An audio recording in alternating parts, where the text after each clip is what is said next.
teachings you heard me proclaim in the presence of many witnesses, and entrust them to reliable people who will be able to teach others also.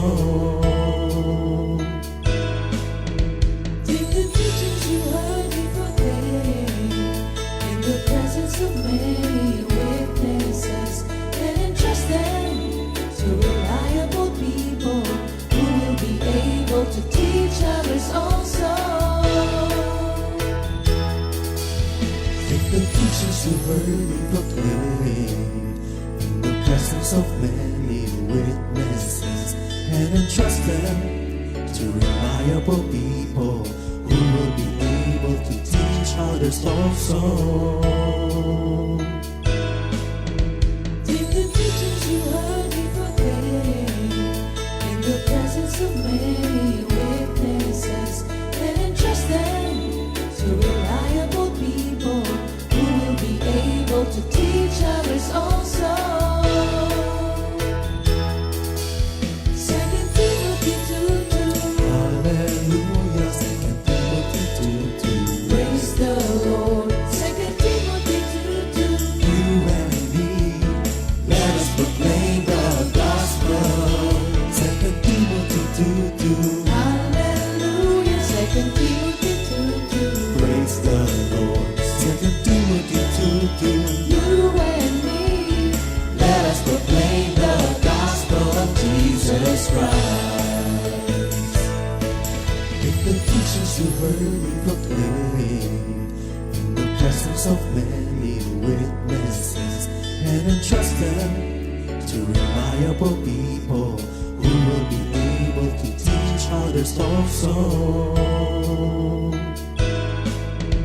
take the teachings you heard me proclaim in the presence of many witnesses, and entrust them to reliable people who will be able to teach others also. Second Timothy 2:2. Hallelujah, 2 Timothy 2:2. Praise the Lord. Second Timothy 2:2. You and me, let us proclaim the gospel. 2 Timothy 2:2. Hallelujah. Second Timothy 2:2. Praise the Lord. 2 Timothy 2:2. You and me, Let us proclaim the gospel of Jesus Christ. The harvest is plenty, but the workers are few. As for me and my house, we will serve the Lord. We will serve the Lord.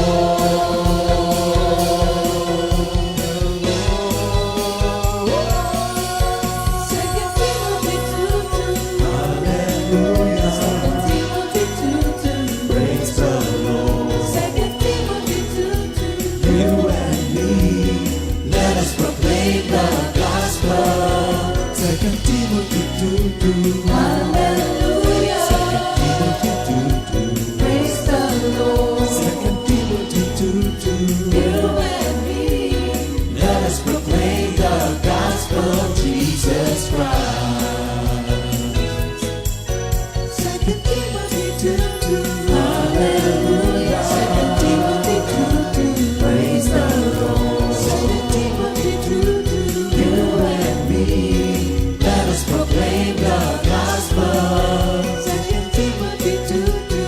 Hallelujah. 2 Timothy 2:2.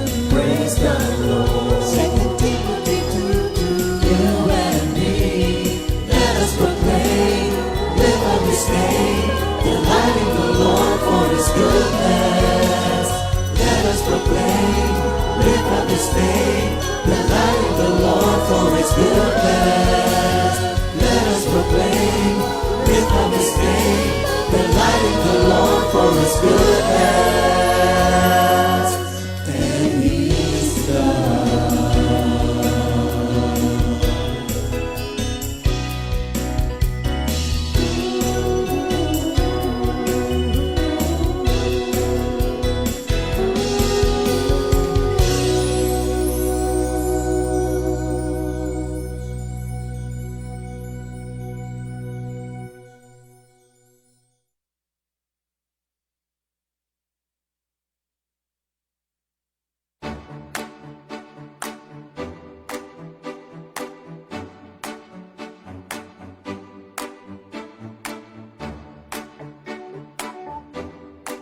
masayang tunay pagkat kasama si Kristo.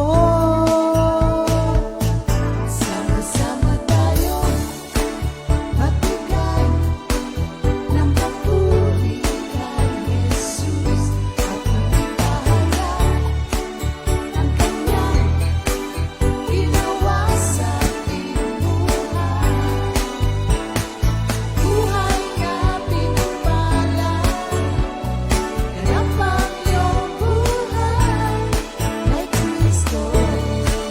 Magbigay ng papuri kay Jesus at magpahayag ang kanyang ginawa sa ating buhay. Buhay na pinagpala, ganap ang iyong buhay kay Kristo.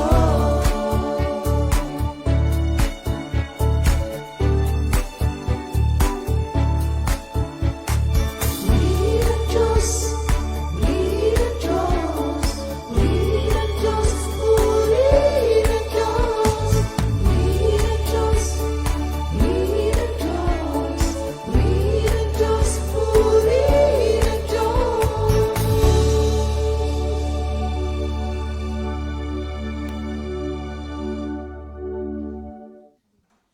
Good morning, Jesus! Morning. Comfy. Family. Ayan. Isang maulang umaga na naman, mga kapatid. Giniginaw ba tayo? Hindi. Para makasuot lang ng jacket. Pumaporma lang. Hindi, paglabas kasi umulan. Ayan. Mamaya, mainit na. Hubarin mo na. Yan ba yung si Dindo? Sinong Dindo? Oo. Anong Dindo? Yung pangalan. Ah, yung bagyo? Umalis na ba si Karina? Si Butchoy. Sabi ko, si Karina, kung ano-ano kasi pinaggagawa sa Pilipinas, nagtago, nag-abroad na, pumunta ng Taiwan. Saan ba nagmula yung mga binibigyan ng pangalan ng bagyo? Sa Pag-asa? Sa Pag-asa. Hindi, bakit kaya Ah. yung unang nakakita? Ganun ba yun? Hindi. Kasi ang bagyo, ay ang Pilipinas kasi, Beb, dati, all year, nauubos sa dami daw ng bagyong dumadaan sa Pilipinas. So, ano yun yung Nilalagyan nila ng alphabet ano. of storms? Oh, para alam lang daw nila pag minomonitor nila. Sino ba itong minomonitor ko? Oo. Ganon. Ako meron akong alam na... Parang di pa nagkabagyong Ria. Ikaw nagkabagyo ng Alex. Meron na no? Meron na? Arnold, meron na? Alam ko maraming bagyo. Alam mo kung saan? Saan? Sa mga Christians. Bagyo sa buhay. Pero meron ako natatandaan na hindi ko makalimutan na bagyo. Kasi pangalan palayaw ng Dade. Dading. Malakas yun. Dading. Oo Oo, nga, bagyong malaki. dading. Ang Dade. Ikaw merong Sino na sa inyo, sino na nagkaroon ng bagyo na kapangalan nyo? Wala pa. si Arnold, wala siyang Wala pa. storms of life. Wala bang bagyong bong? Ganon, wala?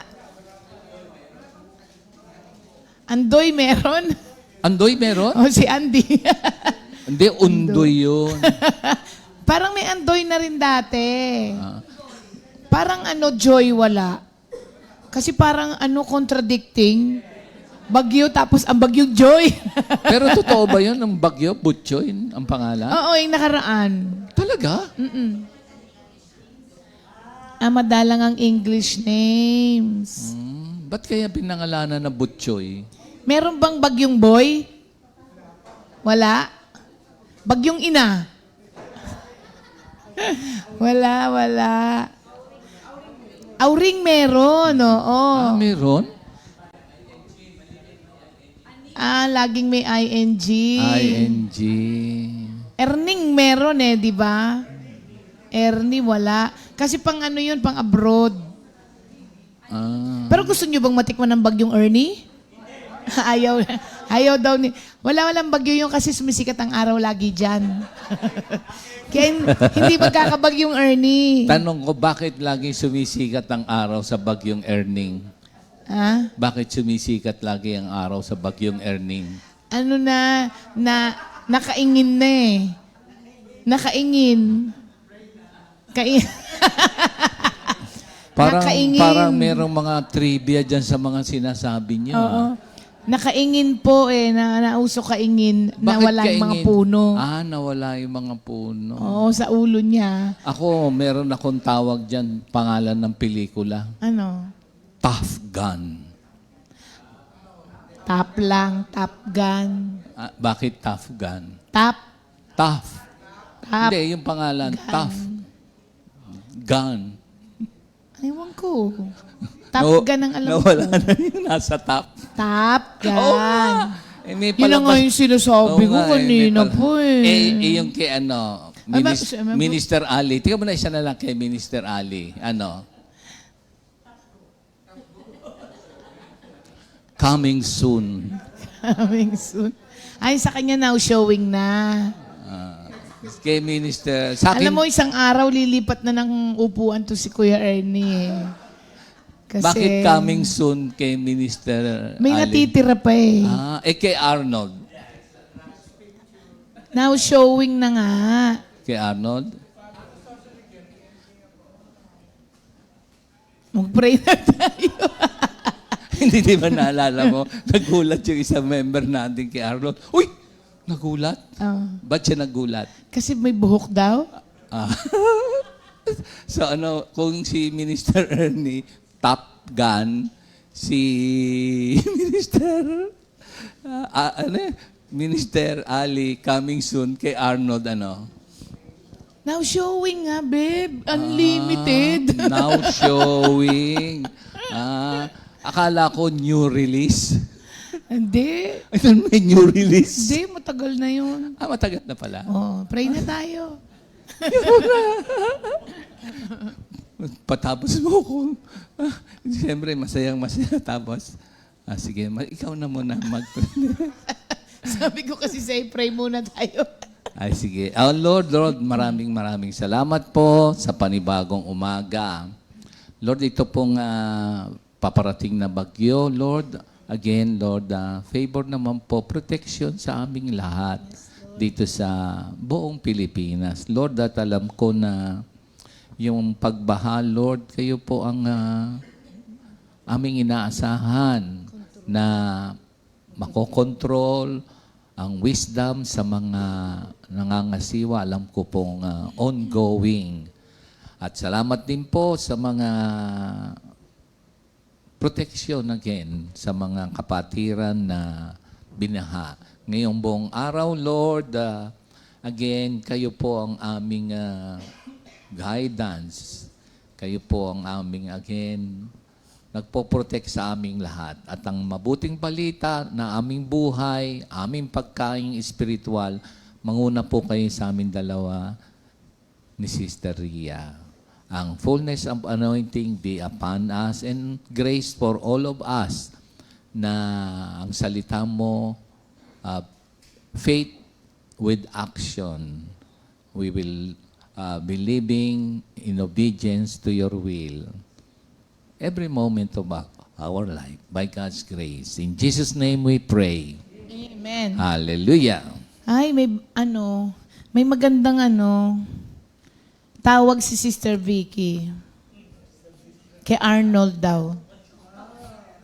Arnold, awayin mo na lang ha. Daw, now you see, now you don't. O minsan meron, minsan wala eh. Ang galing mo talaga. Halika nga dito. Now you see, now you don't. Magandang umaga rin po sa mga kapatiran natin from abroad na kasama po natin palagi. Magandang umaga sa inyong lahat po. Yan, si Ate Mayet, din tayo nagkita. Pero nagpunta dito, di ba nag-share? Thank you, Lord, kay Sister Vicky. Kay Sister Lolit de Guzman. Good morning po sa inyong lahat, mga kapatid, at sa ating mga kapatiran na nandito ngayon sa Pilipinas. Sister Antonia Corrales, good morning po. Yung kapatid ni Brother From Leo. Hawaii. Leo, andito, di ba? Kapatid ni Brother Leo. Tsaka yung kanyang, yes, ano ha? Oo. Thank you, Lord. Magandang umaga, mga kapatid, sa inyong lahat. At good morning kay Sister Marley Yalong. Taga saan si Sister Marley Yalong? Yalong? Kapampangan po ba kayo? Parang, ano, ha? Oo nga eh. Ha? Yalong. Di ba, parang kapampangan nga mga yalong eh, no? ano yung wapen? Nung kapampangan kayo, taganuka rin kayo po. Ano yung wapen? Oo nga. Ah, ba? Kasi pag oo. Pag oo nga, wapen. Wapen. Ba? Wapen. Nabibilisan na kayo sa bibig ko, di ba? Pag nakarinig kayo dun sa mga, yung mga kapampangan talaga. Ano, Diyos ko, nanano ka? Gagalgal lang ako nun. Ganon. Tapos may tono sila. May Di ba, no? May kahawig pala mga kapampangan sa bilis ng pananalita. Alin? Koreans. Pwede rin. Pwede din. Di ba? Oo, kasi ang mga Koreans, mabibilis. Pali-pali. Ano yung pali? Magpala ka raw. Hurry. Sige po. Para sa ating memory verse of the week. 1 Thessalonians 1 verse 3. Remembering without ceasing your work of faith, labor of love, and patience of hope in our Lord Jesus Christ in the sight of our God and Father. Sa Tagalog, inaalala namin sa harapan ng ating Diyos at Ama ang inyong gawa dahil sa inyong pananampalataya, ang iyong pagpapagal dahil sa inyong pag-ibig, at ang inyong pagtitiis dahil sa inyong pag-asa sa ating Panginoong Hesukristo. Yan ang ating Amen. memory verse of the week. Mababa boses ko ngayon, no? Na medyo namamalat siya. Oo, namalat kahapon sa practice ng mga, Ha? Kapatid ni Sister Josie. Dinako. Ay, taga Mindanao, Agusan del Sur. Parang iba yung apelyido, tapos nasa, Mindanao, no? Tapos sabi, tanong mo ko, ano ba apelyido ng taga Mindanao? Di ko alam. Hello po, Sister Marley. Good morning po sa inyo. Maraming salamat po at kasama namin kayo ngayon. Kasama namin kayo ngayong umaga. Thank you, Lord. Ayan. Sa ating pong pagpapatuloy nung ating alam nyo, sobrang sobrang nakakatuwa itong ating mga lesson tungkol sa pananampalataya. Tapos nung inumpisahan natin ito, maraming mga nagme-message sa akin na talaga sinusubok ang kanilang mga pananampalataya. Pero ang nakakatuwa, alam nyo, laging ahead ng Diyos. 'Di ba? Meron na daw agad na lesson na magpapacify dun sa nararamdaman nila at makaka-ignite ng faith nila sa gitna po ng mga nararamdaman nila. Kaya thank you, Lord po. Ngayong umaga, ang pag-aaralan naman po natin ay si Gideon. Pag naalala nyo si Gideon, pag naririnig nyo si Gideon, sinong naalala nyo? Ang daddy. Di ba, paborito ng daddy yan eh. Gideon, 300. Di ba? Kasi yan yung target nila dati na magkaroon tayo ng covenant member na active talaga and committed, 300. Di ba? Yun yung niya dati. Kaya pagka Gideon 300, naalala ko lagi ang daddy dyan. Nga, no? So, yung 300 na yung sabi, covenant members. Hindi kasama workers doon. Kasi covenant members din ang workers. Kasama nga. Oo. Kasama tayo sa 300. Oo. Pero lagi ko rin naririnig si Lola Tess na nagsimula sila sa Mirador. Ilan sila? 20. Aba? So, pag narinig mo yung...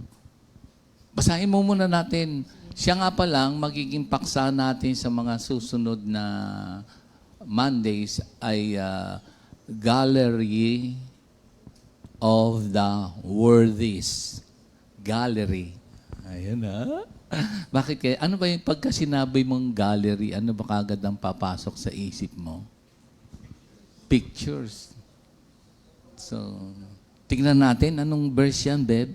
32? O, sige. 32.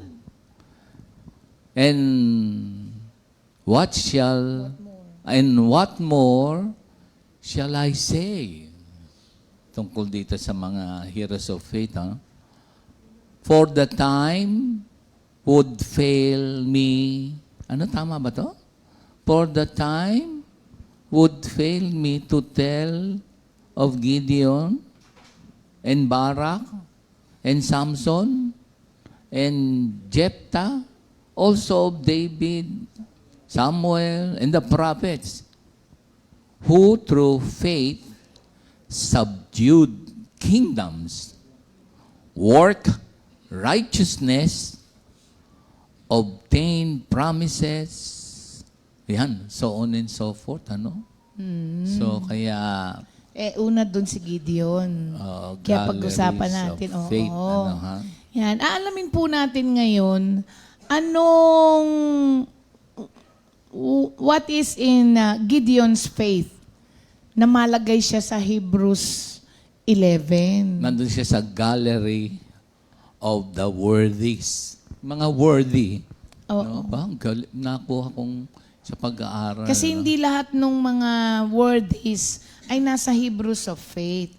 Kaya pag-aaralan din natin yung mga worthies na hindi natala sa Hall of Faith. Kasi yung sa Hebrews 11, yun lamang ay parang tungkol sa pananampalataya nila na inilagay dyan. Pero marami pang mga worthies sa Bible na wala dyan. At yun yung tatalakay natin. Tama ba? Tama ba? Sige, ganito na lang. Yung mga naunang mga Kristiyano na mga nagbuwis ng kanilang mga buhay para makarating sa atin ang mga mabubuting balita ay nasa clouds of witnesses. Ay, pa naman nga pala yan, ano? So, amen, ano? Thank you, Sige, Lord. oo. So, ang mababasa niyo po si Gideon sa Judges 6 and 7. Tsaka 8 6, 7, and 8. chapters. Oo. Nung mga panahon po kasi na yon, ang mga Israelites po ay naging idolaters. Kaya ang nangyari, hinayaan ng Diyos na sakupin sila ng iba-ibang mga nasyon na Midianites. nakapaligid sa kanila. Hindi lang kasi Midianites pero ang ano dito, yung mga Midianites. Alam nyo ba, ang mga Midianites ay yung mga nomads. Alam nyo yung nung nagpunta kami ng Israel, ang mga nomads pala ay yung itsura nila parang sino yung sa Pirates of the Caribbean? Johnny Depp. Parang si Johnny Depp. Ganun pala yung Tas nung nagpunta tayo sa Petra, meron pang mga natitirang mga nomads doon. Parang si Johnny Depp. Meron silang mga eyeliner, yung mga lalaki. Oo. Tapos yung itsura nila, ganon. Nomads. Tapos, in-explain sa amin nung guide, bakit nag-eyeliner mga lalaki. Yun pala ay pang-protect nila sa dust kapag may storm. Kaya nag-eyeliner sila.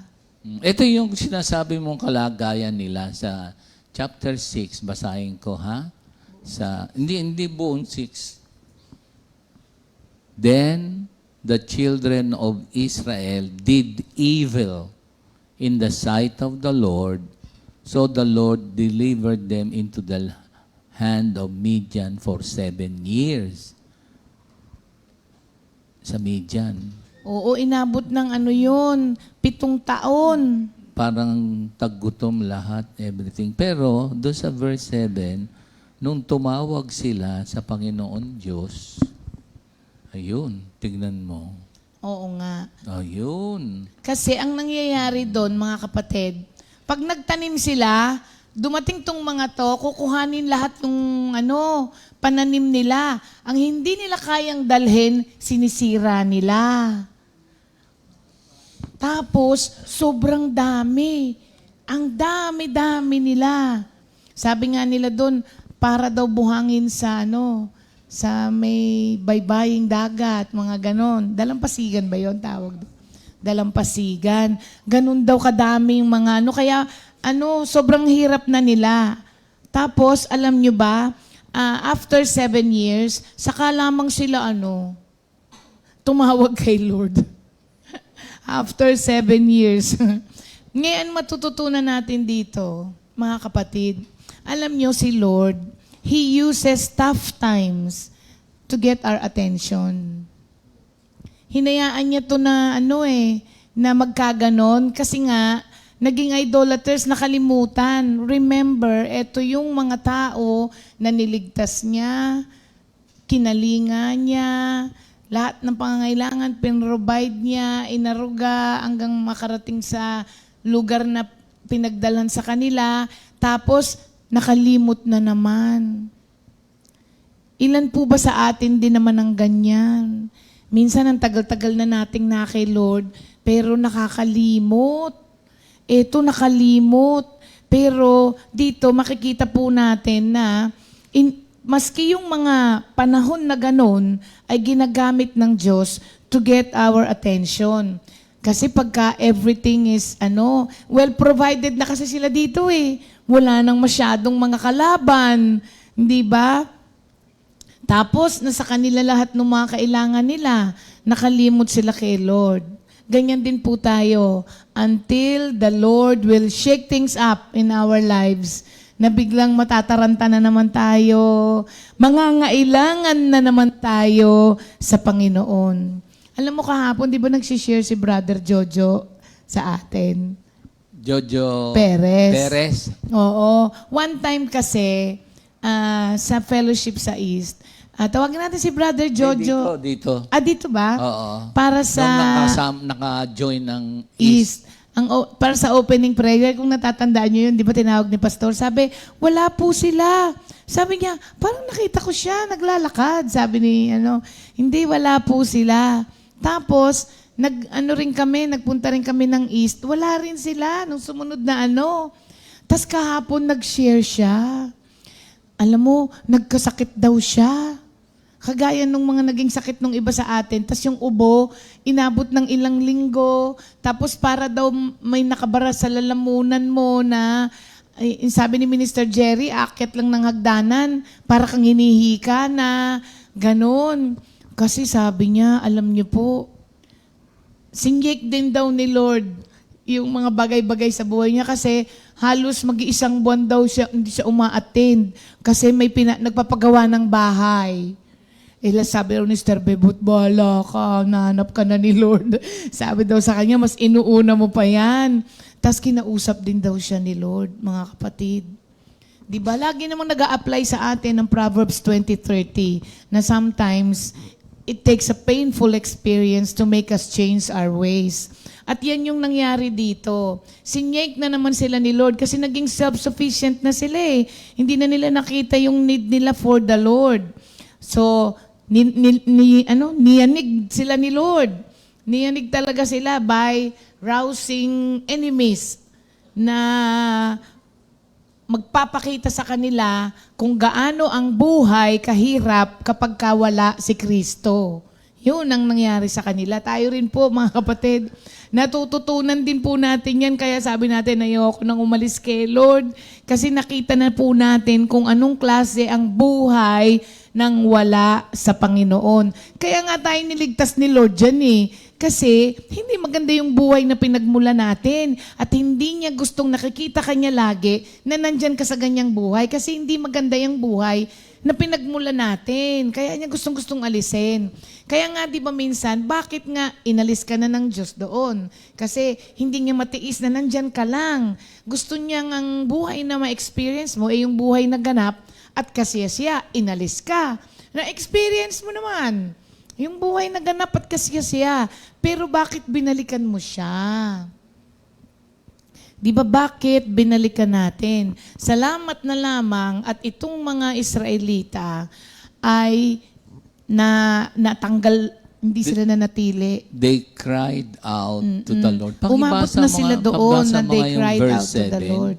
Andiyan ba yung verse 7? So, if you are, si Brother Jojo, sabi niya, yun yung parang insight niya doon sa naging kalagayan niya.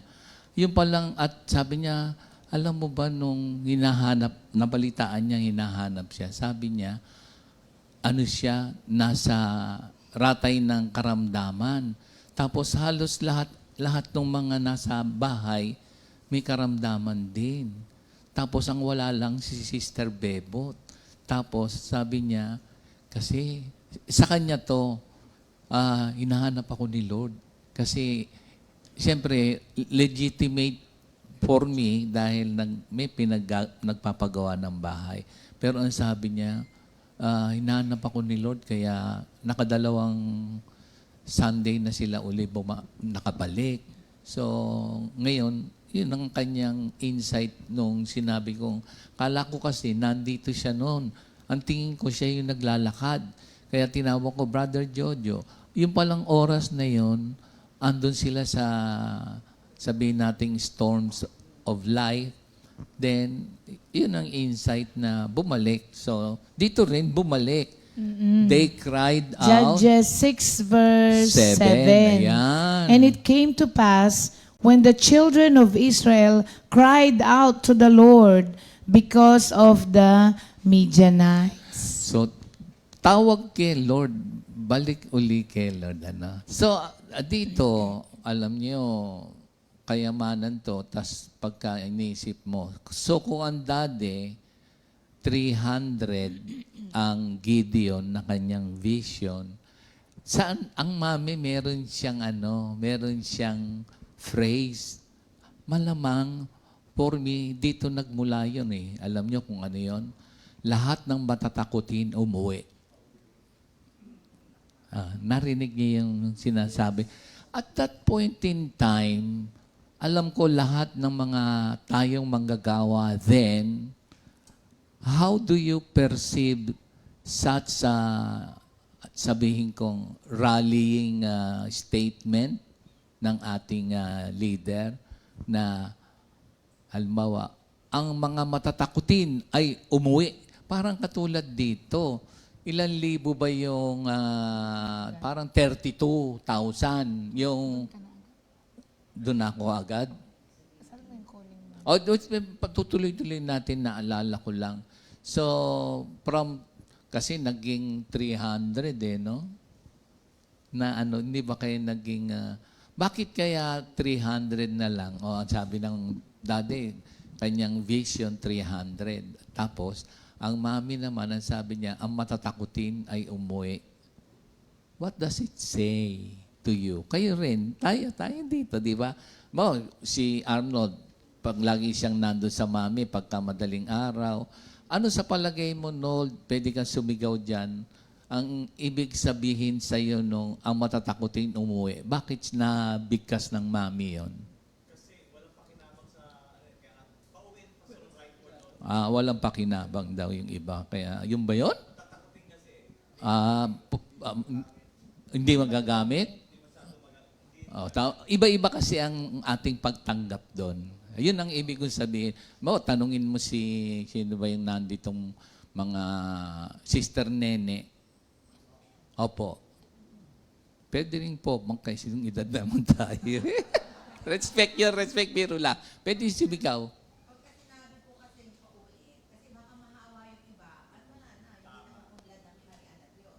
Okay. So, doon ako. 1. So, ang kay Arnold, ano yung sabi niya? Hindi pa pakinabangan kaya umuwi ka na lang. Okay? Yun yung kanya. Kay Sister Nene, makakahawa doon sa iba. Kaya yung makakahawa na maaring makasira, pauwiin. Kung tatanungin ko si iba-iba eh. Sino ba yung mga Pastor Rapi?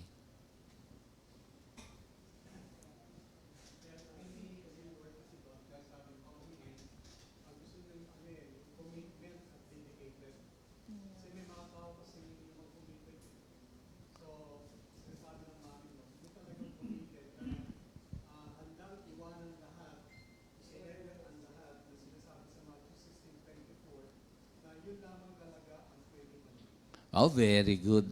Yun din ang mga revelation, insight ng mga scholars of the Bible na hindi ito comfort. At ito naman ay pinatibayan ni Saint Paul. Alam niyo ba?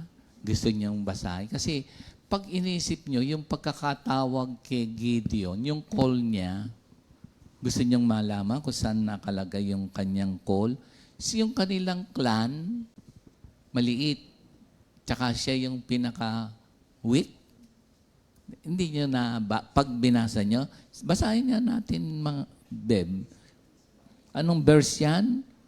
Mga kapatid, dito yan kasi sa ito, sa 15. Basahin ko ha. 15, nakita nyo? 6:15. Tama ba ako, Beb?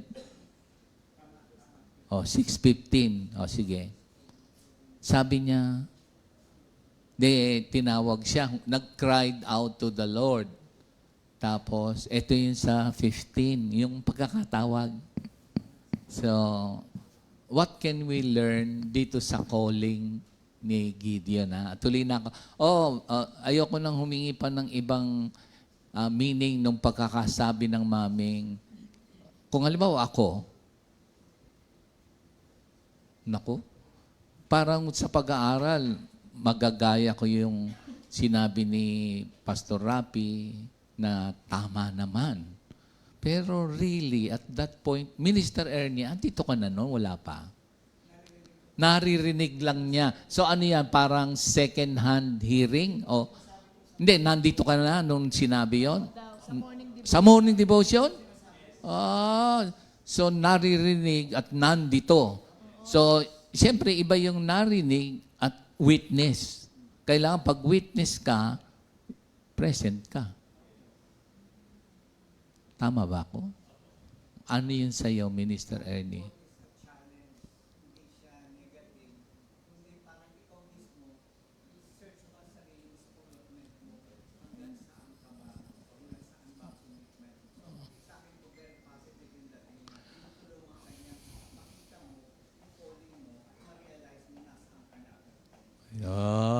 Hawig sila ni Pastor Rapi, Sister Nene, positive.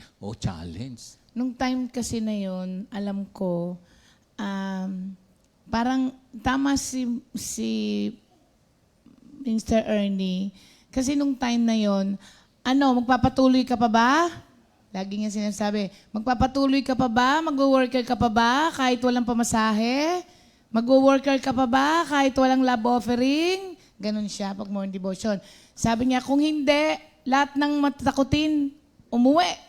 Kasi parang matapang ka pa ba na ituloy yung pagsaserve mo kahit wala ng mga ganyan. Yun yung sa morning devotion. Nung tama siya, chine-challenge din niya lahat yung mga manggagawa that time. Pakibasa mo naman doon sa sulat ni San Pablo sa unang Korinto 9:16-18. Tignan niyo mga kapatid, gunitain niyo yung mga panahon na yon. Bakit na-challenge tayo? No? 1 Corinthians 9:17 to 18. 16 mo na. Tignan niyo mga kapatid, yung yung ating calling, grabe pala, no? Sige, eto. Kasi pribilehyo to be entrusted with the sacred task. Simulan ko sa 16. 16.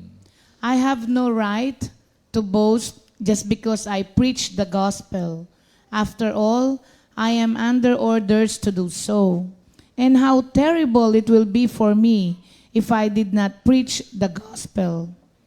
If I did my work as a matter of free choice, then I could expect to be paid.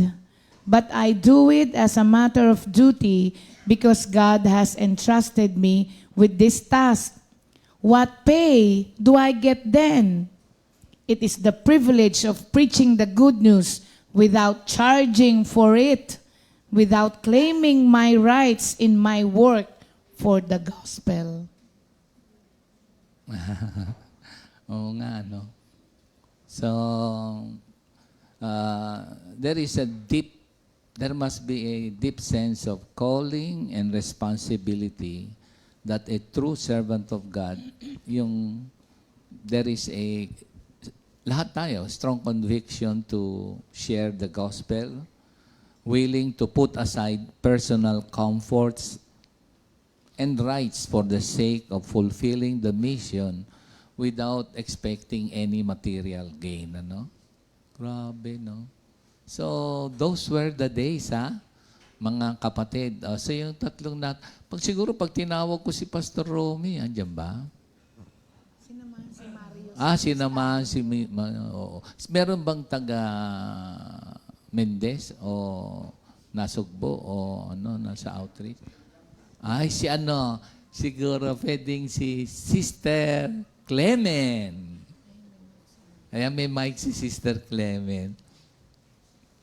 Yung sabing, narinig nyo na rin po yung, kasi sinabi to ni So, 32,000 I believe. Then, isang pagsabi, 20,000 o 12,000 o 22,000 ang umuwi kagad. Tapos yung natirang 10,000, sabi, kung sino yung iinom sa yung gaanin yung kamay, sasahurin o iinom doon. At doon nga napili na yung 300. Ayan. Sister Clemens. Thank you, Lord. Hindi.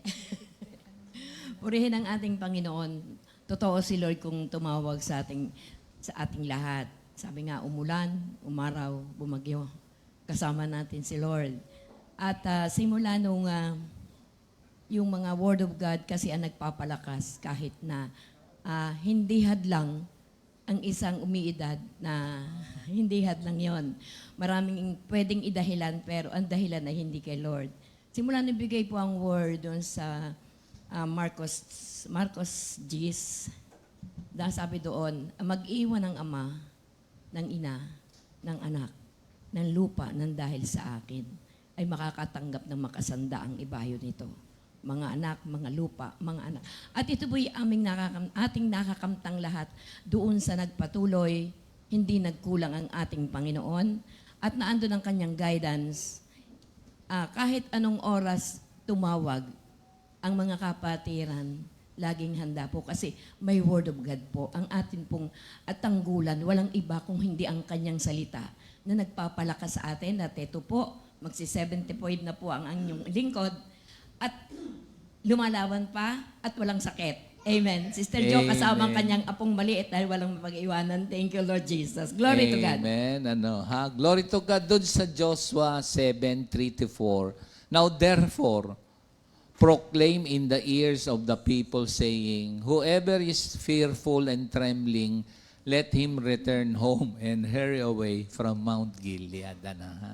So yung pala, glory to God at commitment nandito, a challenge, and it is really a serving the Lord sa ating pagkakatawa. Dito, kung inyong babasahin sa 6:15, sabi rito so that we cried out to the Lord dahil doon sa situation, then ito ang pagtugon. So he said to him, "Oh my Lord, how can I save Israel? Indeed, my clan is the weakest in Manasseh, and I am the least in my father's house."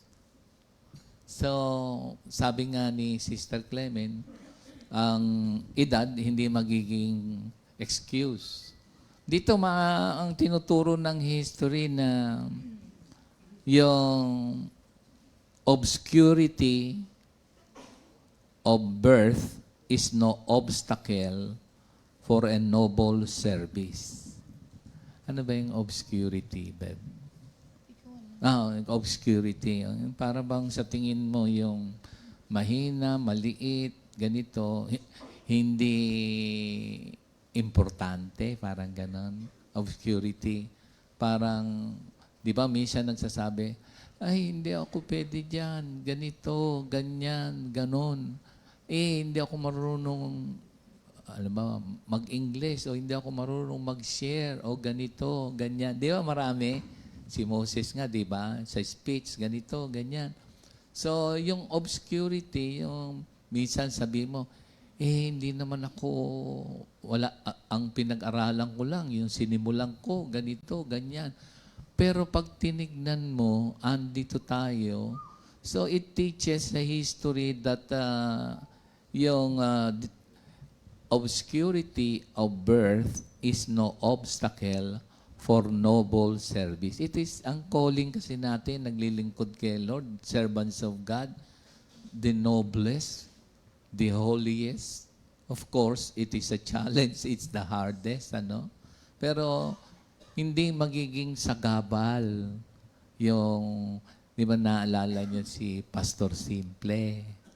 Di ba sabi niya, ako rin naman hindi nakagraduate ng college. Pero, hindi magiging excuse, di ba sabi niya, ako lang yung pinag-aralan ko, yung pinagsimulan ko.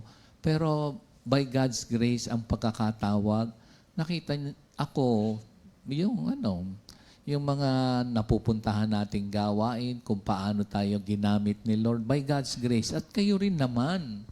So, hindi magiging hadlang, maaari yung status sa buhay, educational attainment, so on and so forth. Si Lord naman ang nagbibigay ng wisdom at the art of right living dahil sa salita niya na ating ipinamumuhay. So, hindi magiging hadlang.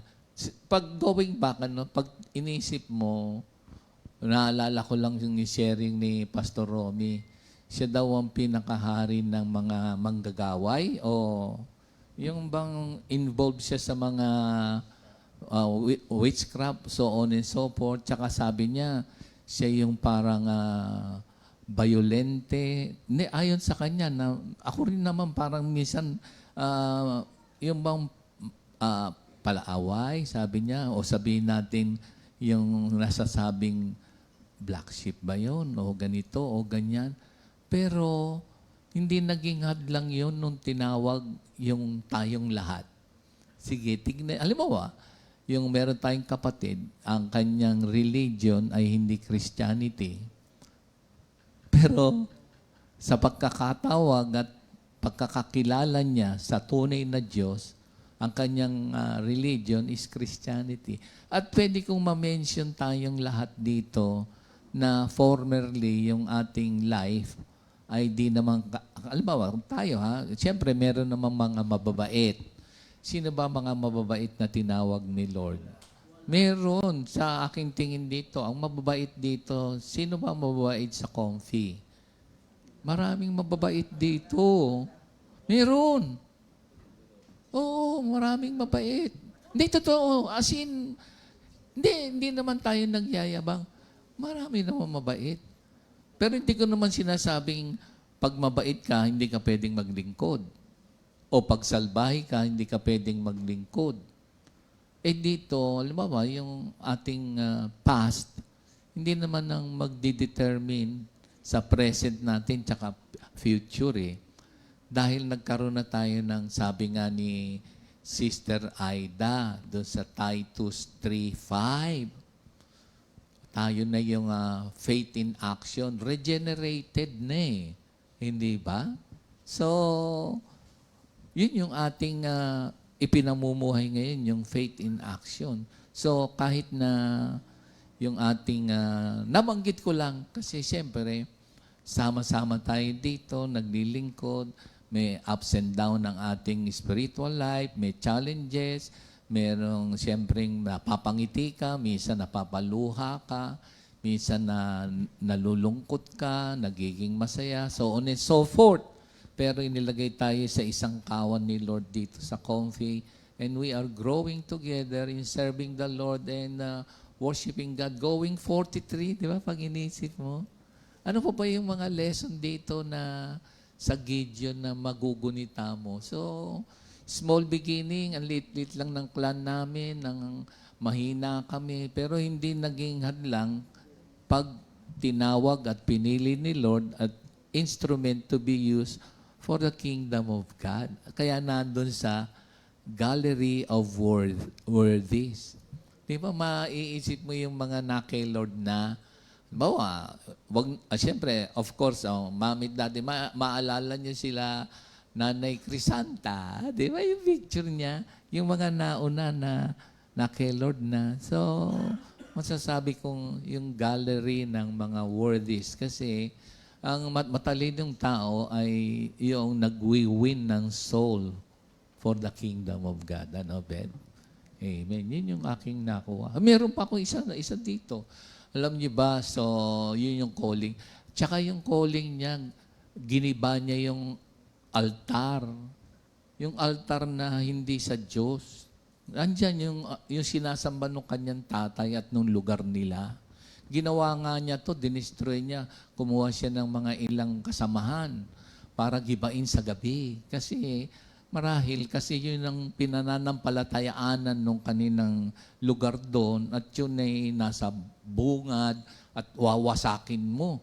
Yun ang magandang ginawa niya sa kanyang buhay. O kayo rin, baka meron kayong idol na gigibain. Kasi sabi doon, sumunod siya yun yung kanyang faith in action. Tinanggal niya yung sinasamba doon, kaya nga ang pangalan niya, di ba, cut down. Gideon, cut down. Yun ang meaning eh. So baka meron ka pang idol sa buhay mo na kailangan mong i-cut down. Gideon yun. So yung altar nung ating Panginoon Diyos ang nakatayo ngayon doon. So sa buhay mo ba ang altar na nasa puso mo ang true God, Jesus Christ, the likeness of the invisible God, the Word incarnate that we worship, o marami ka pang gigibain na inaaltar mo sa buhay mo? Yun ang nakita ko dito eh. Pag binasa nyo nga, kaya pala siya nandun sa Gallery of Faith, sa chapter 6 hanggang 8. Naku, kayamanan.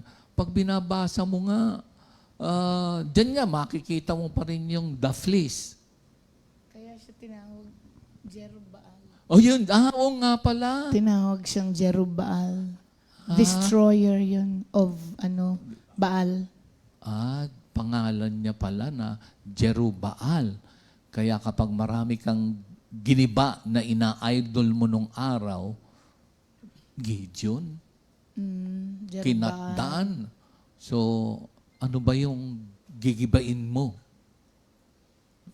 Grabe, no? Pag inisip mo, ano kaya yung mga giniba kong mga ina-idol? Kayo rin, isipin nyo. So sabi ni Sister Clement, mabilis lang, spontaneous yung kanyang pagkakasagot, tsaka yung mga natawag ko dito. Hindi na nagmuni-muni.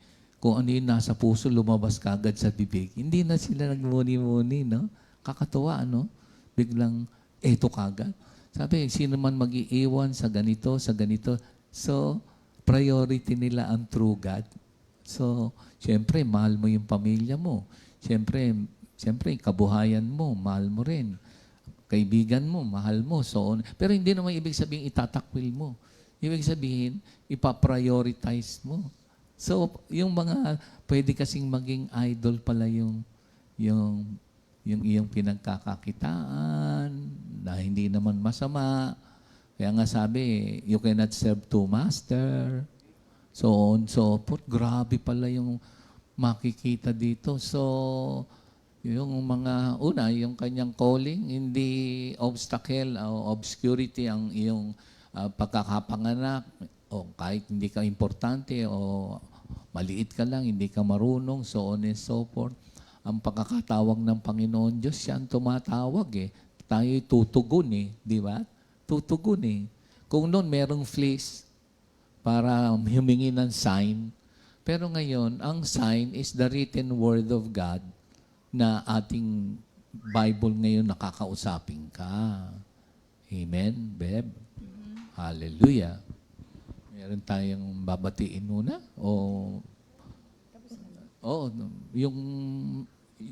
Yung ano mo, yung... Yes, ikaw na. Oh, glory to Yan, God. thank you, Lord. Yan, mga kapatid. Alam niyo po, kagaya nga nung sinasabi ko kanina. Hindi ako makasaway kay Pastor. Ano ba yung unang sinabi ko? Nasa pangalawa ka na eh. Tapos na yung una. So yung una ko, ginagamit ng Diyos ang mga tough times sa buhay po natin to get our attention. Ang maganda po dito, mga kapatid, kapag dumating yung mga ganong panahon sa buhay natin, at siguradong darating po yun, hindi po pwedeng hindi. Sabi nung iba, ba't ako wala? Antayin mo lang po. Darating din yun. Yung mga tough times sa buhay po natin. Oo. Do not look at them as though God is punishing you. Kaya yung iba ayaw nila ng ganyan eh. Kasi ang akala po ng marami, kapag inalaw ng Diyos na dumating sa buhay mo, yung pinaparusahan tayo, see them as God's gift of grace. Tignan mo sila na parang regalo ng Diyos yan para po mag-manifest sa iyo yung grasya ng Diyos. So yun ang nangyari din sa mga taga-Israel that time. Ngayon, sabi nga ni C.S. Lewis, God whispers to us in our pleasures, speaks in our conscience, but shouts in our pains. Oo. Ang mga tough times daw po, sabi ni C.S. Lewis, ay mga megaphone. Sabi niya, to rouse a deaf world. Megaphone. Parang sinisigawan ka na ng Diyos dyan eh. Kasi minsan, pagka, Sally, di ka nakikinig. Pero pag dumaan ka na ng stroke, Sally, parang gano'n na yung malakas. Tapos bigla ka, opo, Lord, ano po yun? Makikinig ka. So, megaphone na yan ng Diyos daw para sa mga hindi makarinig, mag-pay attention. Yan, thank you, Lord. Yung sinasabi naman ni Pastor kanina sa verses 7 and 12, itong maganda. God sees you more than you see yourself. And God sees you more than other sees you. Kasi may mga hindi kakita sa sarili mo. Kasi sabi niya, paano ko isa-save ang Israel? Actually, yung tanong na yon, hindi naman ikaw magse-save talaga. Pero that time kasi, alam nyo ba, ang faith kasi ni Gideon is an activated faith. Kasi nag-umpisa siya sa wala eh. Sabi niya, paano ko isa-save ang Israel? Kung ako si Lord, hindi ikaw magse-save sa Israel. Pero sabi niya, paano ko isa-save ang Israel? Mahina lang ako. Ilan po sa atin nang nagsabi na ganun? Ayoko mag-share. Kasi hindi ako marunong Nag-umpisa rin tayong ganun. Pero once na na-activate yung pananampalataya natin, kahit kanino mo naiharap yan. Magpipreach yan, magsasalita yan, magpapatotoo yan. Kasi na-activate yung faith. Just like Gideon. So, hindi po tayo tinitignan ng Diyos kagaya ng paningin natin sa sarili natin. Mas ang tingin ng Diyos sa atin. Actually, mas ang tingin ng Diyos sa'yo kaysa sa tingin mo sa sarili mo eh. Bakit? Kasi siyang may lalang sa'yo. Alam niya lahat yung kakayahan mo.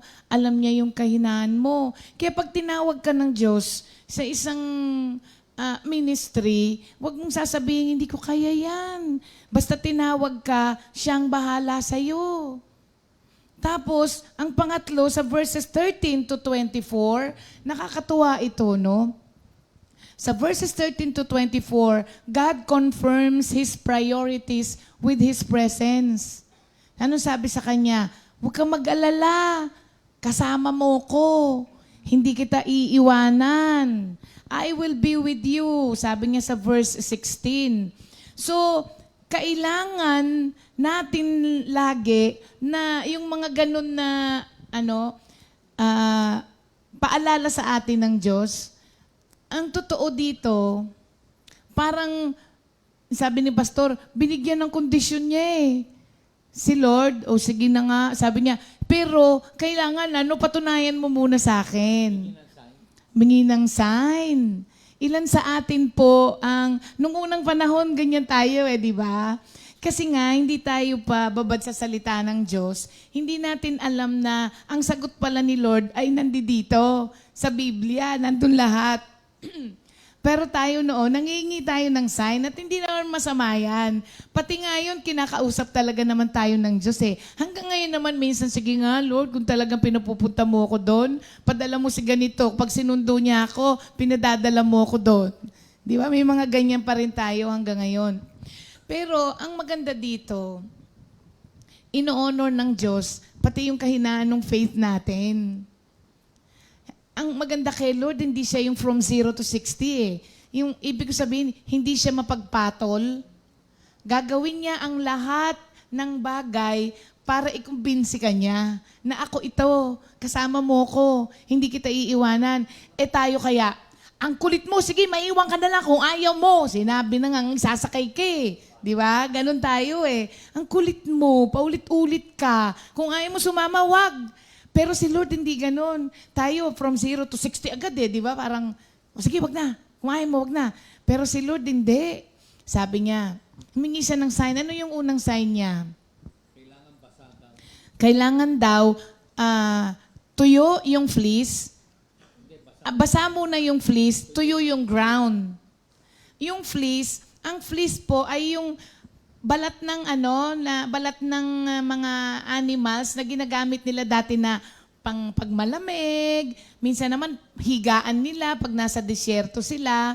So sabi niya, ang unang sign, sige nga kung talagang ikaw yan, kung talagang pinagagawa mo sa akin yan, basa ang fleece, tuyo ang ground. Nangyari yun.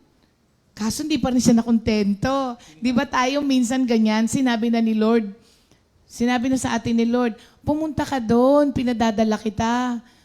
Talaga ba? Bigyan mo muna ako ng sign, tapos binigyan ka na. Parang hindi pa rin. Parang hindi pa din, no? Hindi tayo makontento minsan sa ganun sa salita lang. Tapos ang gagawin mo, may binigyan ka na nga ng word magtatanong ka pa sa iba. Di ba? To confirm. Pero si Lord, mabait, no? Di tayo talaga pinapatulan.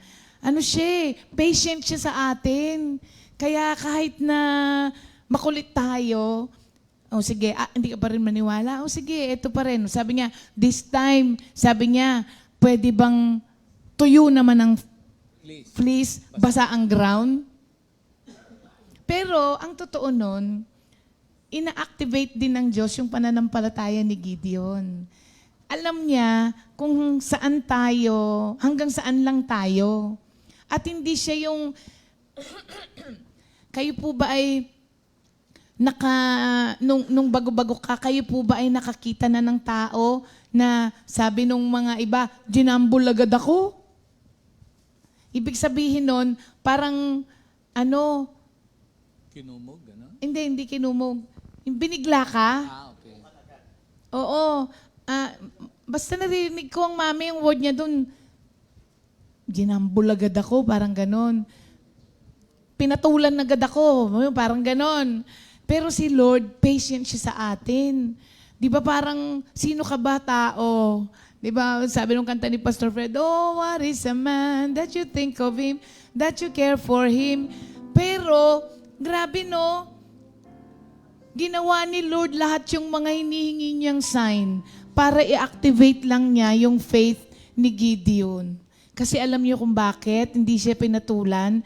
May plano ang Diyos sa kanya eh. Siya yung gagamitin eh. Kaya, sige anak, kailangan ba patuyuin ko muna para maniwala ka lang? Gagawin ko yan para sa'yo. Laging ganun si Lord sa atin. Hindi siya mapamatol. Kasi kung pinatulan tayo ni Lord, wala tayong lahat dito. Pero matyaga siya. Kung yan pa lamang ang faith mo, diyan kanya ididil according to your faith. Hindi kanya yung bubunsulin na yun. Ang word ng mami, binubunsol ka agad. Oo. So, thank you Lord na lamang sa patience ni Lord sa atin. Tapos po, sa verses 25 naman to 32, ito yung, sabi niya, umuwi ka sa bahay nyo, sirain mo yung 7 taong gulang na ribulto nung tatay mo. 7 years na kasing na nandoon. Yung sa tatay niya. Anong pinagagawa po rito? Yung private faithfulness po natin is a prerequisite to public usefulness. Before God can use us mightily, kailangan ma-magnify muna siya sa buhay natin. Dito, in Gideon's own home. Linisin mo muna ang pamilya mo. Linisin mo yung bahay mo para ma-magnify ako sa buhay mo. Kasi mahirap pong masabihan ng, ang galing-galing mong mag-preach sa amin, pero yung mga kapatid mo hindi mo madala. Ang galing-galing mong mag-sermon, pero yung sarili mong anak wala dito. Ang galing-galing mong yun. Kaya ang gusto ni Lord, linisin mo muna yung household mo, sambahayan mo para ma-magnify ako sa buhay mo. Although meron talaga sa mga anak na ginawa na lahat ng magulang, hindi talaga. Pero ang sinasabi dito, nag-try ka ba? Ginawa mo ba? Pagka nag-effort ka ba, nagkaroon ka ba ng desire na yung pamilya mo maging maayos din ang buhay. Kaya nakakatuwa yung mga kapatiran natin na kahit na malaki ang gastos nila, pinupuntahan yung angka nila. Kasi gusto nilang mabago ang pamilya nila. Angka nila. Minsan kasi basta ayos na tayo kay Lord, wala tayong pakialam dun sa iba. Diba, Si Brother Bong. Bring your family to the Lord. Si Brother Bong, natutuwa ako kay Brother Bong. Alam ko walang natitira sa kanya sa love offering niya kasi ginagamit niya lahat sa family niya. Tapos, minsan nga yan, may aayusin niya na gusot. Ang gagawin niya, imbitahin muna niyang kumain. Lahat sila papakainin ni Bong. Pero nagtataka ko, Tsaka niya sasabihin. ang galing mag-ipon ni Bong. Oo. No? Peram naman, Bong. Dalawa yan. Dalawang ibig sabihin nito. Pamilya mo, ayusin mo para lalong ma-magnify ang Diyos sa buhay mo pag nagpipreach ka na sa iba. Makikinig sila sa iyo kasi, yung pamilya niya, nadala niya eh. Kasama niya lahat yung buong angkan niya eh. Makikita ng Diyos makikita ng mga tao kung ano ang ginawa ng Diyos sa buhay mo at sa buhay ng angkan mo. Kaya sila din, gugustuhin nila na, ako din, dadaling ko rin yung buong pamilya ko. Kasi yan, nadala niya kay Lord. Tapos ganito ang nangyari. Lahat ng anak niya naglingkod. Lahat ng ganto. Diba? Ang isa naman po, na meaning din nun mga kapatid, wala pong kasing halintulad ang private worship para kakailanganin mo yon for public power kapag ka ikaw ay nagpipreach naman. Ang ibig sabihin din nito, clean your own home. Tignan mo rin yung sarili mo, ayusin mo rin yung sarili mo. Para pag ginamit ka na ng Diyos na mag-preach sa labas, may power ka. Bakit? Kasi ayos yung buhay mo. Yung private worship mo, ayos.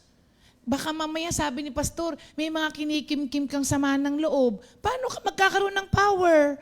Kapag nagpipreach ka, paano mo sasabihin, alam nyo ba, mga kapatid, kahit hindi po natin sinasadya, yung ating buhay, kapag nagsasalita tayo, nanunood sa tao, kahit di nila alam yung buhay mo.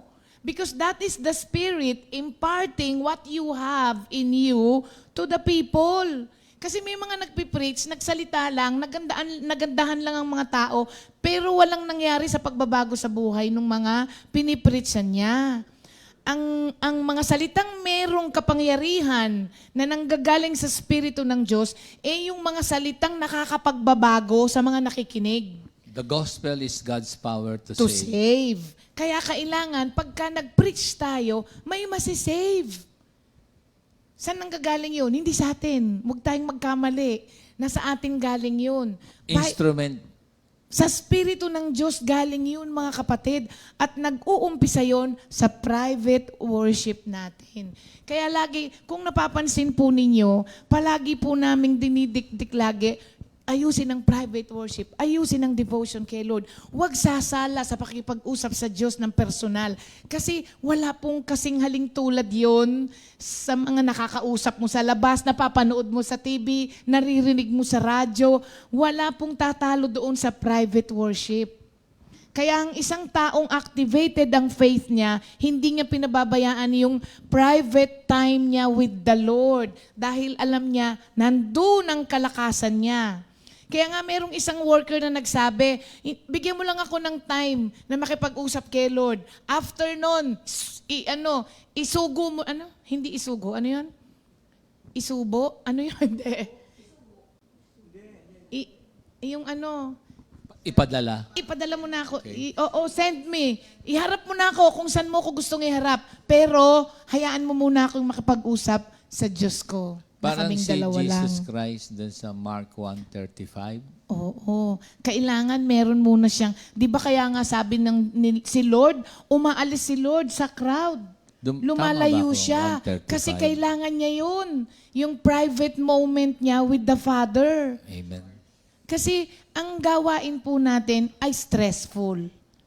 Believe it or not, yes, it is the happiest na gawain o tungkulin, pero stressful din talaga Pwede siya. bang halimbawa, a battle?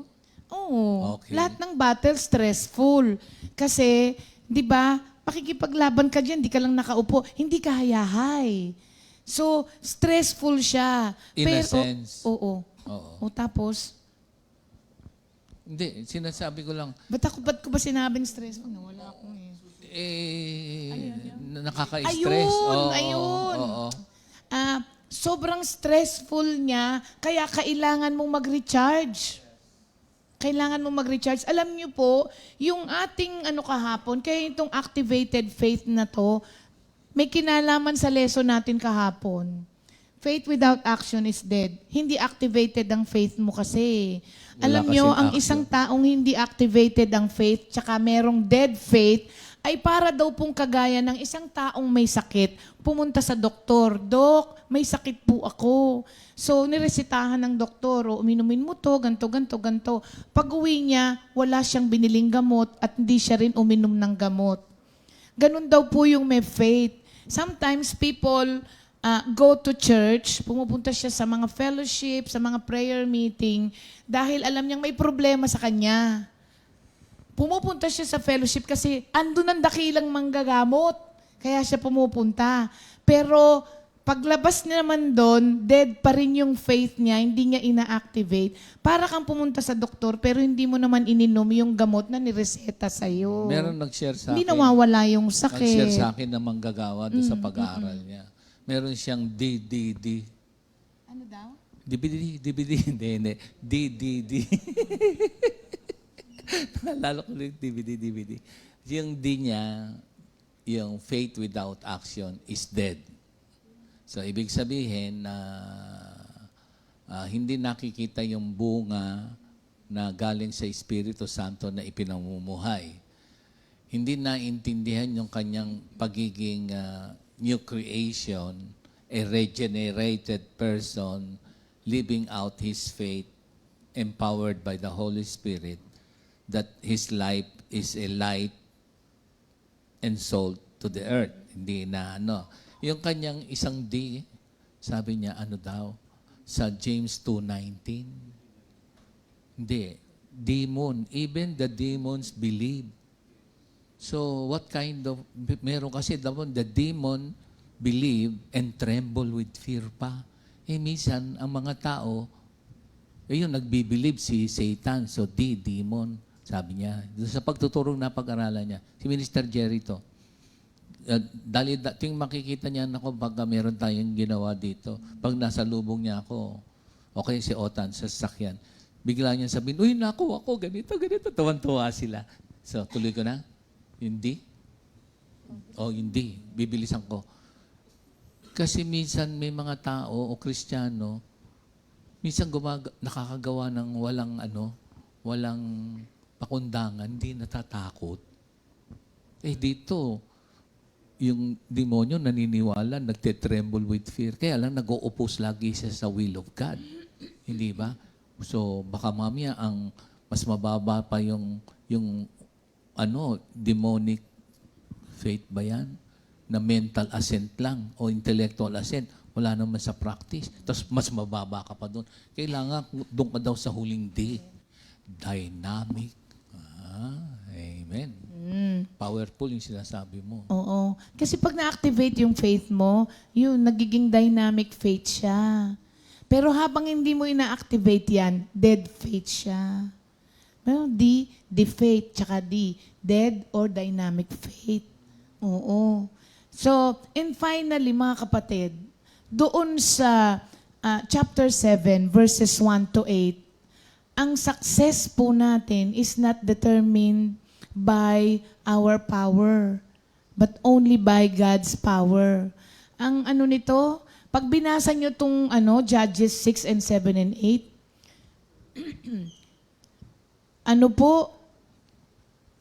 yun nga yung description kung gaano karami itong mga Midianites na to.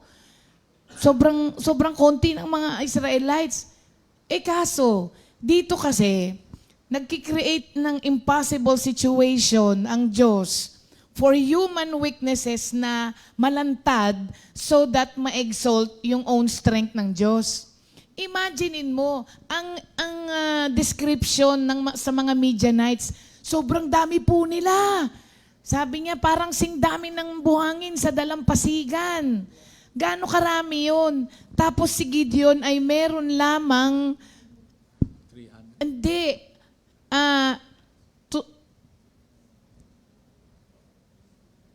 Ilan ang original? 32,000. 32. Hindi ba Tapos 22? 32, tapos yung 22 umuwi, natira 10,000. Tapos yung 10,000. All in all, meron siyang 32,000 lamang. Kung tutuusin, yung 32,000 ay hindi maihahambing sa, sabi nung iba, parang 132,000 nga daw yung mga Midianites Tapos siya meron lamang 32,000. Kung tutuusin, kahit wala kang bawasan doon, lugi pa rin, di pa rin kaya. Bakit kaya? Ang alin?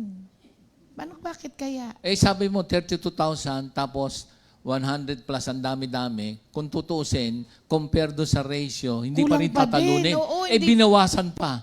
Doon na ako papunta. Ayan. Papunta ako doon. Yan. So, Okay. kahit yung 32,000 lang obra yun sa 135,000. Tapos sabi ng Diyos, bawasan mo, masyado kayong marami. Parang kung tutuusin, nakakatawa naman. Parang di ba kung tutuusin, Lord, sa mathematics. Oo, kulang na nga lugi na nga, Lord Babawasan pa. Bakit kaya? Bawasan, mamaya pa. Mamaya pa. Oo. Excited na ako malaman yung ending. Parang Sister Nilda, yung tapos na yung pelikula. Forward para makita. Fast forward. So, sabi niya, you have too many people. Ha? Parang ano pa naman yan? Alam mo dito, di ba? Una, sige patunayan mo muna. Sabi niya kay Gideon, talagang kung talagang ikaw yan, patunayan mo. Pinatunayan. Ngayon naman na ready to rumble na si Gideon dahil alam niya na, nasa kanya na si Lord Pero wala ba kayong napansin kay Gideon? Nung una, wala pang ang laban pero nangihingi pa siya ng mga sign. Ngayon dito, ibang klase na ang dealing dito. 135,000 against 32,000, binawasan. tinanggal ang sa 22. Sabi niya, sabihin mo sa kanila lahat ng matatakutin umuwi. Ang umuwi out of 32,000 ay 22,000. Kukunti lang pala ang matatapang. Palagi ko mga Kapampangan yun. Kasi King Leon, King Tigre. So, 10,000 natira. Sabi ni Lord, marami pa rin yan. Wala po ba kayong napansin? Nung una, wala pang pinagagawa ang Diyos na ganyan sa Kanya. Pero, naghihingi siya ng sign. Dito, paliit ng paliit yung kanyang army, pero wala siyang question kay Lord. Di ba? Sumunod lang siya. Kung tutuusin, this is the right time na magsalita siya kay Lord. Umingi siya ng sign. Kasi imposible na itong pinagagawa sa kanya eh. Pero dahil activated na nga yung faith ni Gideon, alam niya that the impossibles become possible sa kamay ng Diyos. Kaya this time, ready to rumble na siya. Wala siyang question. Sabi niya, marami pa rin yan, 10,000. So si Lord, hindi siya gumagamit ng mathematics when it comes to battle. Ang totoo, yung mga ground zero sa buhay natin, when you say ground zero, lahat dun sa area na yung pulverized. Di ba? Yun ang ground zero. Pag ginamitan mo ng ground zero sa mga army, yun Sa yung, labanan. Yun yung binomba nila, tas wala nang natirang Flat to the nakatayo. ground. Yes. Flat to the ground. Alam nyo ba na gustong-gustong magtrabaho ng Diyos sa mga ground zero sa buhay natin? Kasi ito yung panahon na wala kang panghahawakan. Wala kang mapapanghahawakan kasi everything is pulverized. Pinong-pino, wala. Wala ka man lamang mahawakan na malaking wala. Yun ang gustong-gustong trabahuhin ng Diyos na sitwasyon. Kaya sabi niya, 10,000, marami pa yan. Kasi pag marami kang army, pwede mong sabihin na tinalo namin yan dahil marami kaming army. Sa Judges 7 verse 2, sabi niya, The people who are with you are too many for me to give the Midianites into their hands. Lest claim, ito na rin yun. Oo. Lest Para bang Israel claim glory for itself Yun. against me, saying, my own hand has saved me. Yun. Para walang atin. Credit wala sa Wala. tao. Puro ang Diyos. Dadaan po tayo sa mga ganyan, mga kapatid. Oh, yes. Gagawa ang Diyos ng mga imposibleng sitwasyon sa buhay natin para ipakita niya yung human weakness mo at ma-exalt din naman yung strength ng Diyos. Kaya nga sabi niya, di ba sa Luke 18:27, kung anong imposible sa tao, ay napaka-posible sa akin. Kaya alam nyo, sabi ni Dwight L. Moody, ito pa lang sa saying na to ay attributed kay Dwight L. Moody. Sabi niya, give me 10 men who fear nothing but sin and love nothing but God, and I shall change the world. 10 lang ha. Oo. Si Jesus Christ. Give me 10, sabi niya, who fear nothing but sin and love nothing but God, and I will change the world. Ang ibig niya sabihin dito, hindi siyang mag-change ng world. Kung hindi, yung mga taong ang Diyos ay nasa Kanya, di ba? Sabi niya kasi, mga takot sa kasalanan, yun yung mga taong na kay Lord. Tapos, walang ibang minamahal kung hindi ang Diyos. Mga nasa Panginoon ng mga tao. Sabi niya ganun, at malaki ang magagawa. Bakit? Kasi sa buhay ng mga tao who fear nothing but sin and love nothing but God, doon na exalt ang Diyos. Yun ang buhay na nakakapagbigay ng glory kay Lord. So ginagamit ng Diyos yung mga tough times for our attention. Tanong ko po sa inyo, is He getting your attention nowadays? Meron bang mga ganun sa buhay natin? Huwag kang mag-alala, kapatid. Pagka pinansin mo na si Lord, bati na kayo ni Lord. Pangalawa, God always sees more than we do. Ngayon, ang tanong po sa atin, do you see yourself as God sees you? Kasi, I am a child of God. I am a child of God. I I have been translated from the kingdom of darkness unto the kingdom of light. Sabi niya, I have the word of knowledge, I have the word of of wisdom, healing, miracles, faith that moves mountain, the word of God, the promise to overcome. Yan lahat ay ganyang kang tignan ng Diyos. So see yourself as God sees you. Pangatlo, He confirms His priorities with His presence. Can you sense God's presence in your life? Because that makes all the difference, mga kapatid, kapag ka ikaw ay nasa presensya lagi ng Diyos. Yung presence ni Lord ang nag-urge sa atin to trust Him even in the most difficult situation. And private faithfulness is a prerequisite for public usefulness. Meron ba sa buhay natin o sa tahanan natin that needs to go so God can move powerfully in our life? Be willing na let it go. Para maging Elsa ka na. Let it go, let it go. Hayaan mo na siyang umalis para magkaroon ng power ang pamumuhay po natin. Tapos, God is patient with our faith process. Pag meron tayong mga niyayaya sa Panginoon na sablay ng sablay, be patient with them because God has been patient with us. Kung paano naging mapagpasensya ang Diyos sa atin, ganun din po nating pagpasensyahan yung mga dinadala natin sa Panginoon. And finally, success is determined by God's power, not us. So ang question ko po sa inyo, will you trust the Lord? Amen. With your life today, with your children, with your finances, with your decisions, sa lahat-lahat sa buhay mo, will you trust Him?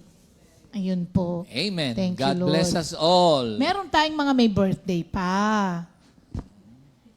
Ibe-bless natin yan. Oo. Amen. Si Lord pala mag-bless. Happy birthday kay Brother Jacob Danganan. Uy. Mr. Ray. Wala lang. Sasabihin ko na sa birthday ng anak mo. Happy birthday din kay Tantan Galang. Uy. At kay Brother Demos Cabreros. Magka-birthday sila eh. Happy birthday also kay Sister Linda Gaviria na Uy. nasa Boracay. Si Brother Rino? Si Brother Rino ba yung Regino?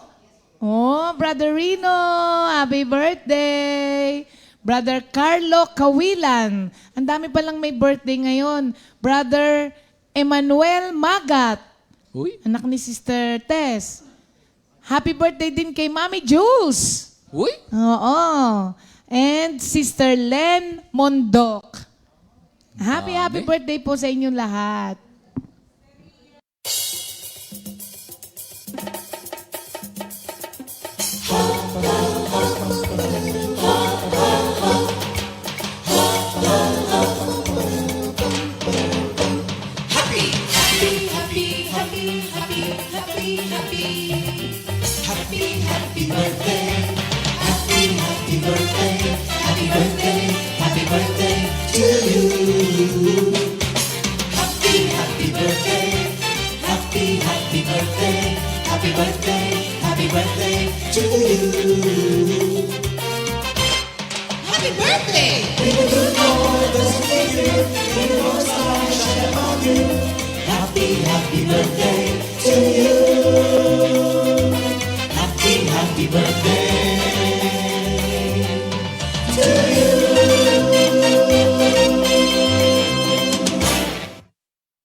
Happy birthday. Happy birthday. Mga kapatid. Ayan. Ayan. Okay. Okay. Paalala po, Baguio anniversary, August 24. Oo. Okay na. Ayun, sa City Lights Hotel. Amen. At mag-anniversary rin ng East. Amen. August 18 din, mga Yeah. kapatid. Amen. At, nang alin? August 4 daw po ang deadline ng payment ng share sa Baguio anniversary. Yan. Amen. Thank you, Lord, mga kapatid. At tayo po, ay, happy birthday pala din kay Ria Rubio. Oh. Happy birthday, Tokayo. Okay. Happy birthday. And mga kapatid, para po sa ating repeat new song of the week, Jesus, Tunay ang Pag-ibig Mo, composed by Minister Jeff Borja. God bless you, us all. mga kapatid. Amen. See you tomorrow.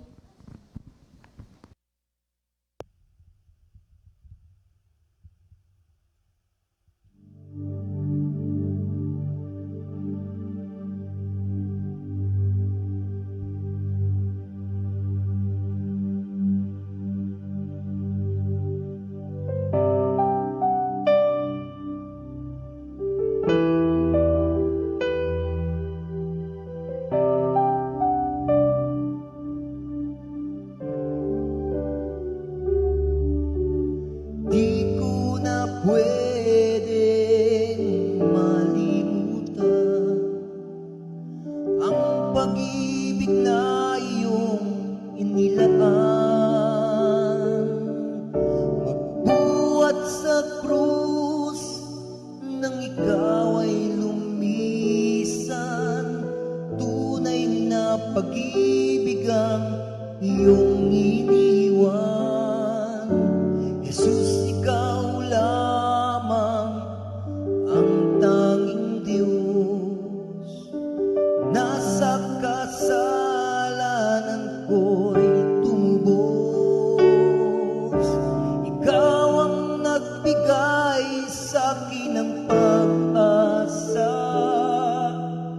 Ang buhay ko'y napuno ng sigla. Jesus, kailangan kita. Wala na akong mahiling pa. Pag-ibig mo'y aking nadarama. Kahit sa gitna ng problema.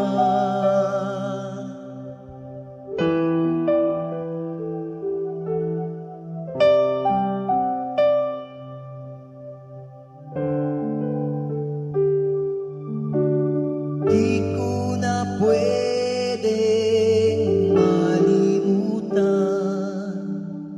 ang pag-ibig na iyong inilaan. Magbuhat sa krus nang ikaw ay lumisan. Tunay na pag-ibig ang iyong iniwan. Jesus, ikaw lamang ang tanging Diyos. Nasa kasalanan ko'y tumubos. Ikaw ang nagbigay sa akin ng pag-asa. Ang buhay ko'y napuno ng sigla. Jesus, kailangan kita. Wala na akong mahiling pa. Pag-ibig mo'y aking nadarama. Kahit sa gitna ng problema. Wala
pupurihin, sasambahin